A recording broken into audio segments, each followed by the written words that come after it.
বাংলাদেশের চলমান পরিবর্তন ও সংস্কারের পাশে থাকার প্রতিশ্রুতি জাতিসংঘ মহাসচিবের। প্রধান উপদেষ্টার সঙ্গে বৈঠকে বিভিন্ন বিষয়ে আলোচনা। পরিদর্শন করলেন রোহিঙ্গা ক্যাম্প। সংক্ষিপ্ত সংস্কার হলে ডিসেম্বরে নির্বাচন, বৃহত্তর হলে আগামী জুনে জাতিসংঘের মহাসচিবের সঙ্গে আলাপকালে জানালেন প্রধান উপদেষ্টা। নিরপেক্ষ নির্বাচনের প্রতিশ্রুতি পুনর্ব্যক্ত। ঈদযাত্রায় বাসে ট্রেনে আগাম টিকিট বিক্রি শুরু। ভোগান্তি এড়াতে আগেভাগে টিকিট কিনছেন যাত্রীরা। অনলাইনে ট্রেনের টিকিট কিনতে সর্বোচ্চ 20 লাখ বার চেষ্টা। আসিয়ার মৃত্যুদিনে আরও কয়েক জেলায় শ্লীলতাহানির অভিযোগ। প্রশাসনের ঢিলেঢালার কারণে দুষ্কৃতরা পাচ্ছে আশকারার মন্তব্য রিজভী। গাজায় ফের ইসরায়েলের হামলা, 2 শিশুসহ নিহত 4। ইউক্রেনের সঙ্গে যুদ্ধবিরতিতে রাজি পুতিন।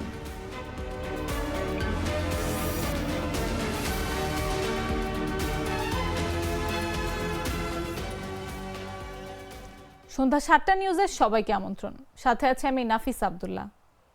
পাকা টমেটো আর সিক্রেট রেসিপির কম্বিনেশনে তৈরি ব্রাউন সসের বস। বাংলাদেশের চলমান পরিবর্তন ও সংস্কারের পাশে থাকার প্রতিশ্রুতি দিয়েছেন জাতিসংঘ মহাসচিব অ্যান্টোনিও গুতেরেস। শুক্রবার সকালে প্রধান উপদেষ্টার সঙ্গে বৈঠক শেষে এক্স বার্তায় এমনটাই জানান জাতিসংঘ মহাসচিব। এর আগে বৈঠকে রোহিঙ্গা ইস্যু সহ স্বার্থ সংশ্লিষ্ট বিভিন্ন বিষয় নিয়ে আলোচনা হয়। বৈঠক শেষে বাংলাদেশের পাশে থাকার জন্য কথা জানান গুতেরেস। পরে অধ্যাপক ইউনুসের সঙ্গে একই বিমানে রোহিঙ্গা ক্যাম্প পরিদর্শনে কক্সবাজার যান মহাসচিব। দীর্ঘ 7 বছর পর দ্বিতীয়বারের মতো বাংলাদেশ সফরে আসেন জাতিসংঘ মহাসচিব অ্যান্টোনিও গুতেরেস। দ্বিতীয়বারের সফরে বেশ ব্যস্ত সময় পার করছেন তিনি। সফরের দ্বিতীয় দিন শুক্রবার প্রধান উপদেষ্টা ড. মোহাম্মদ ইউনুস ও পররাষ্ট্র উপদেষ্টা তৌহিদ হোসেনের সঙ্গে সাক্ষাৎ করেন তিনি। জাতিসংঘ মহাসচিবের এবারের সফরে রোহিঙ্গা সংকট এবং অন্তর্বর্তী সরকারের অধীন বাংলাদেশকে এগিয়ে নেওয়া সহ নানা বিষয়ে আলোচনা হচ্ছে। সকালে প্রধান উপদেষ্টার সঙ্গে বৈঠক শেষে দেয়া এক এক্স হ্যান্ডেলের এক বার্তায় তেমনটাই জানান মহাসচিব গুতেরেস।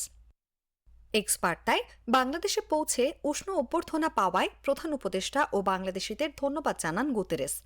এছাড়া বাংলাদেশের চলমান পরিবর্তন ও সংস্কারে পাশে থাকার প্রতিশ্রুতিও দেন তিনি। এদিকে বৈঠক শেষে একই বিমানে রোহিঙ্গা ক্যাম্প পরিদর্শনে কক্সবাজার যান জাতিসংঘ মহাসচিব অ্যান্টোনিও গুতেরেস। কক্সবাজার বিমানবন্দরে তাকে স্বাগত জানান দুর্যোগ ব্যবস্থাপনা ও ত্রাণ মন্ত্রণালয়ের উপদেষ্টা ফারুকী আজম। এ সময় কক্সবাজারের প্রধান উপদেষ্টা অধ্যাপক মোহাম্মদ ইউনুস নির্মাণাধীন কক্সবাজার আন্তর্জাতিক বিমানবন্দর ও খুরুশকুল জলবায়ু উদ্বাস্তু কেন্দ্র পরিদর্শন করেন তারা। পরিদর্শন শেষে প্রধান উপদেষ্টা উখিয়ায় জাতিসংঘ মহাসচিব অ্যান্টোনিও গুতেরেস এবং লাখো রোহিঙ্গা শরণার্থীর সঙ্গে ইফতারে যোগ দেবেন। অনুভা বিশ্বাস, জাগো নিউজ। কক্সবাজারের উখিয়ায় রোহিঙ্গা ক্যাম্প পরিদর্শন করেছেন জাতিসংঘের মহাসচিব অ্যান্টোনিও গুতেরেস। দুপুর 2:30টার দিকে তিনি ক্যাম্পে পৌঁছান। সেখানে সন্ধ্যা পর্যন্ত তার নানা কর্মসূচিতে যোগ দেওয়ার কথা রয়েছে তার। এ সময় রোহিঙ্গা শিক্ষার্থী ও কমিউনিটির সঙ্গে জীবন মান নিয়ে আলোচনায় অংশ নেন জাতিসংঘ মহাসচিব। সাম্প্রতিক রোহিঙ্গাদের খাবার বিল কমানো সহ টেকসই প্রত্যাবাসনের বিষয়ে সহযোগিতা কামনা করে বক্তব্য রাখেন রোহিঙ্গা শিক্ষার্থী ও কমিউনিটির নেতারা।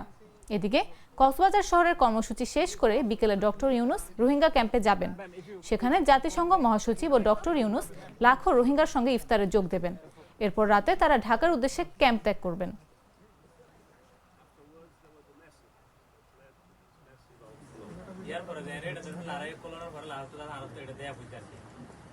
And unfortunately, Myanmar is still not in peace. This is my yearly Ramadan visit, this time in solidarity with the Rohingya refugees and with the Bangladeshi people that so generously hosts them.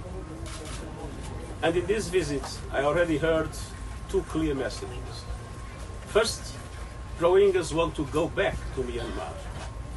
It's essential that the international community does everything to make sure that peace is reestablished in Myanmar and that the rights of the Rohingyas are respected, that discrimination and persecution like the one that we witnessed in the past will end.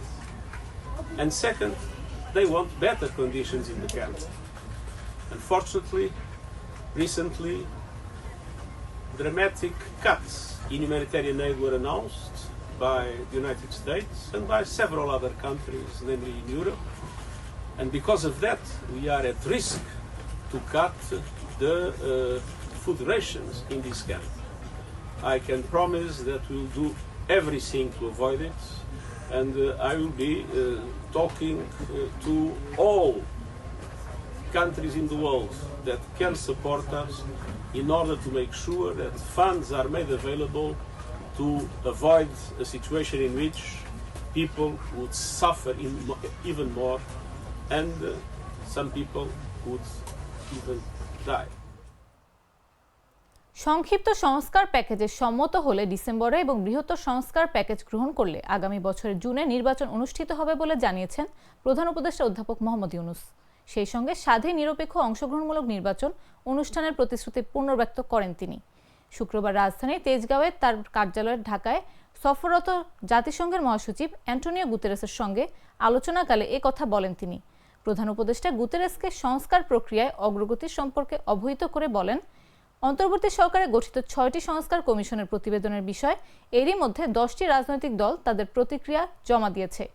অধ্যাপক ইউনূস জানান, একবার রাজনৈতিক দলগুলো সংস্কার কমিশনের সুপারিশগুলোর বিষয়ে সম্মত হলে তারা জুলাই চার্টারে সই করবে, যা রাজনৈতিক, বিচারিক, নির্বাচন, প্রশাসনিক দুর্নীতি দমন ও পুলিশ সংস্কারের জন্য একটি নীল নকশা হবে।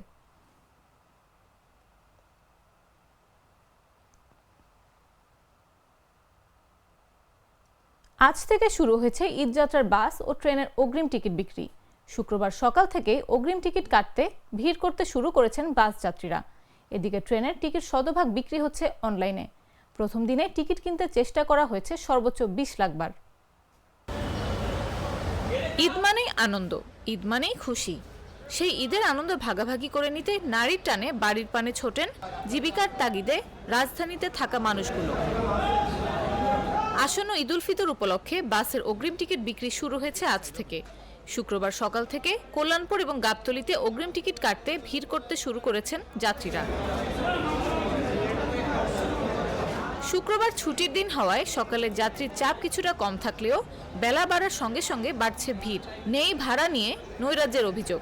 যাত্রীরা বলছেন, ভোগান্তি এড়াতে আগেভাগেই টিকিট কাটছেন তারা। রয়্যালে আমি ফোন দিয়েছিলাম, তো ওরা বললো যে ঈদের টিকিট হলো আজকে থেকেই হলো ছাড়তেছে। সকালে ঘুম থেকে উঠেই চলে আসছে আর কি। আমি যাব চুয়াডাঙ্গাতে, আর টিকিটের দাম যেটা গভর্নমেন্ট কর্তৃক নির্ধারিত আছে সেইটাই এনারা নিচ্ছেন, আর ব্যবহারও ভালো আছে। সব কিছু মিলে আলহামদুলিল্লাহ। শুক্রবার দেয়া হয়েছে 24 মার্চের টিকিট, যথাক্রমে শনিবার দেয়া হবে 25 মার্চের টিকিট। তবে কেউ চাইলে অন্যান্য দিনের টিকিটও সরাসরি কাউন্টার থেকে কিনতে পারবেন বলে জানান কর্তৃপক্ষ। এখন যে গাবতলী যে লোকগুলো দেখছেন না, এগুলো সবই অ্যাডভান্স টিকিট নেওয়ার লোক। রানিং যাত্রী এখন নাই, এটা 20 থেকে পরে যে একটু ইমপ্রুভ হবে আর কি। টিকিট আজকে দেওয়া হচ্ছে 24, 25, 26, 27, 28, 29, 30 লাস্ট দিন পর্যন্ত। না, আমাদের স্বাভাবিক যেটা সরকারি রেট সেই অনুযায়ী ভাড়া দিচ্ছে, আমরা কোনো বেশি দিচ্ছি না, কমও দিচ্ছি। এদিকে ঈদ উপলক্ষে অনলাইনে ট্রেনের অগ্রিম টিকিট বিক্রি শুরু হয়েছে। এখন পর্যন্ত পশ্চিমাঞ্চলের আন্তনগর ট্রেনে মোট টিকিটের 95% বিক্রি শেষ হয়েছে। টিকিট কাটতে সর্বোচ্চ 20 লাখ বার চেষ্টা করা হয়েছে। নাফিস আব্দুল্লাহ, জাগো নিউজ। আরএফএল ওয়্যার ড্রপ, এতে ব্যবহৃত ইনসেক্টস রিপেলেন্ট মাস্টার ব্যাচ পোকামাকড় থেকে কাপড়কে রাখে সম্পূর্ণ সুরক্ষিত। আরএফএল ওয়্যার ড্রপ, যত্নে থাকুক ভালোবাসা। প্রশাসনের ঢিলামির কারণে নারী নিপীড়করা অনেক ঘটনায় পার পেয়ে যাচ্ছে বলে অভিযোগ করেছেন বিএনপির সিনিয়র যুগ্ম মহাসচিব রুহুল কবির রিজভী। বলেন, অবিলম্বে সত্যিকার অর্থে আইনের শাসন বলবৎ করে সমাজে প্রকৃত দুষ্কৃতকারীর শাস্তি নিশ্চিত করতে হবে। শুক্রবার নয়াপল্টনে দলের কেন্দ্রীয় কার্যালয়ে আয়োজিত সংবাদ সম্মেলনে এসব কথা বলেন তিনি। রিজভী বলেন, বিগত 16 বছরে আওয়ামী লীগ শাসনামলে বিচারহীনতার সংস্কৃতির রেশে এখনো দেশে ধর্ষণের মতো অপরাধ ঘটছে। প্রশাসনের ঢিলেমিতে নারী নির্যাতন সহ বিভিন্ন অপরাধের সঙ্গে জড়িতরা পার পেয়ে যাচ্ছে। এসবের বিচার না হলে অন্তর্বর্তী সরকারের ভাবমূর্তি নষ্ট হবে। নির্যাতন রোধে বিএনপি নানা পদক্ষেপ নিয়েছে বলে জানান রিজভী। অন্তর্বর্তী সরকারকে দ্রুততম সময় নির্বাচন দেওয়ার আহ্বান জানিয়ে তিনি বলেন, যে ঐক্যের মাধ্যমে দেশে সুষ্ঠু নির্বাচন অনুষ্ঠিত হবে তেমন ঐক্যের প্রত্যাশা করি।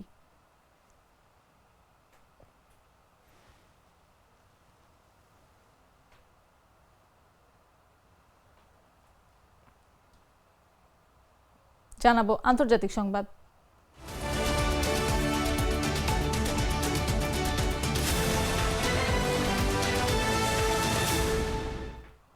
এদিকে ইউক্রেনের সঙ্গে যুদ্ধবিরতি নিয়ে যুক্তরাষ্ট্রের প্রস্তাবে রাজি হয়েছেন রাশিয়ার প্রেসিডেন্ট ভ্লাদিমির পুতিন। তবে যে কোনো যুদ্ধবিরতিতে সংঘাতের মূল কারণগুলো সুরাহা করতে হবে বলে শর্ত দিয়েছেন তিনি।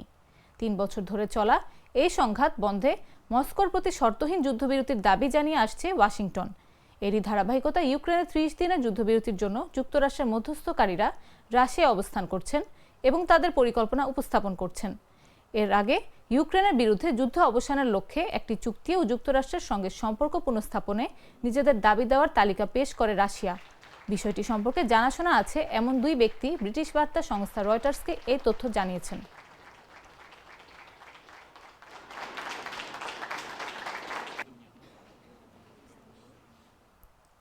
ডেনভার আন্তর্জাতিক বিমানবন্দরে আমেরিকান এয়ারলাইন্সের একটি ফ্লাইটে আগুন লেগেছে। বৃহস্পতিবার সকালের এই ঘটনায় এখন পর্যন্ত কারো হতাহতের খবর পাওয়া যায়নি। জানা যায়নি আগুন লাগার সঠিক কারণও। মার্কিন সংবাদ মাধ্যম এনবিসি নিউজ বলছে, ডেনভার আন্তর্জাতিক বিমানবন্দরে ওই ফ্লাইটে আগুন লাগার পর দ্রুত যাত্রীদের সরিয়ে নেওয়া হয়। দেখা যায় ঘন কালো ধোঁয়া। পরে দমকল বাহিনী এসে আগুন নেভায়। জানা গেছে মাঝ আকাশেই প্লেনটির ইঞ্জিনে বিভ্রাট দেখা দেয়। ওড়ার সময় মৃদু ঝাঁকুনি অনুভব করেন পাইলট। এরপরে ডেনভার বিমানবন্দরে সেটি জরুরি অবতরণ করে। বিমানবন্দরে অবতরণ করার পরপরই উড়োজাহাজটির ইঞ্জিনে আগুন ধরে যায়। ঘটনায় তদন্তের নির্দেশ দিয়েছে ফেডারেল এভিয়েশন অ্যাডমিনিস্ট্রেশন।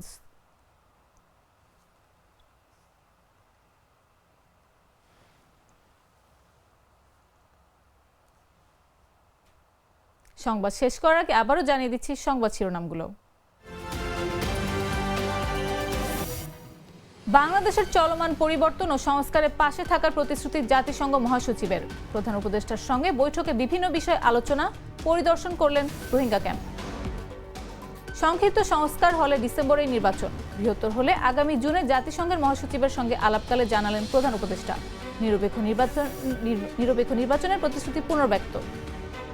ঈদযাত্রায় বাসে ট্রেনে আগাম টিকিট বিক্রি শুরু। ভোগান্তি এড়াতে আগেভাগে টিকিট কিনছেন যাত্রীরা। অনলাইনে ট্রেনে টিকিট কিনতে সর্বোচ্চ 20 লাখ বার চেষ্টা। আসিয়ার মৃত্যুদিনে আরও কয়েক জেলায় শ্লীলতাহানির অভিযোগ। এবং গাজায় ফের ইসরায়েলের হামলা, 2 শিশুসহ নিহত 4।